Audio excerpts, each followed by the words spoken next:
नाशिकमधील गंगापूर रोड, सावरकर नगर या ठिकाणी 1 फ्लोअर 1 फ्लॅट विकणे आहे. या बिल्डिंगचे एलिव्हेशन बघू शकता. टोटल 7 फ्लोअरची बिल्डिंग आहे.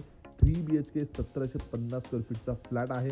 ॲम्निटीजमध्ये allotted car parking, lift, CCTV अशा ॲम्निटीज या प्रोजेक्टमध्ये मिळतात. या 3 BHK फ्लॅटमधील देण्यात आलेला प्रशस्त असा लिव्हिंग स्पेस, लिव्हिंग एरिया बघू शकतात.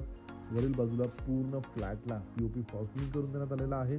प्रशस्त असा लिव्हिंग एरिया आपणास मिळतो. समोरील बाजूला स्लायडिंग विंडो आणि अटॅच रोड फ्रंट टफन ग्लास सोबत या ठिकाणी ही बाल्कनी प्रोव्हाइड करण्यात आलेली आहे. या प्रॉपर्टीपासून school, college, supermarket, medical, petrol pump, ATM, bank सगळे काही अगदी जवळ बघायला मिळेल. गंगापूर रोड, कॉलेज रोड देखील अगदी जवळ आहे. देण्यात आलेल्या एल शेपमध्ये किचन, जो प्रशस्त किचन आहे, डायनिंग सोबत किचनला लागून वॉशिंग एरिया देखील आपल्याला प्रोव्हाइड करण्यात आलेला आहे. या 3 BHK 1750 स्क्वेअर फीटच्या फ्लॅटमधील देण्यात आलेला पहिला बेडरूम, देण्यात आलेला कॉमन वॉशरूम, देण्यात आलेला दुसरा मास्टर बेडरूम अटॅच असून अटॅच बाल्कनी सोबत. टोटल या फ्लॅटला 4 बाल्कन्या मिळतात. यामुळे क्रॉस व्हेंटिलेशन छान मिळतं. देण्यात आलेला तिसरा बेडरूम अटॅच असून अटॅच बाल्कनी सोबत. 3 BHK 1750 स्क्वेअर फीटचा फ्लॅट आहे. किंमत आहे या फ्लॅटची 1,11,00,000 निगोशिएबल.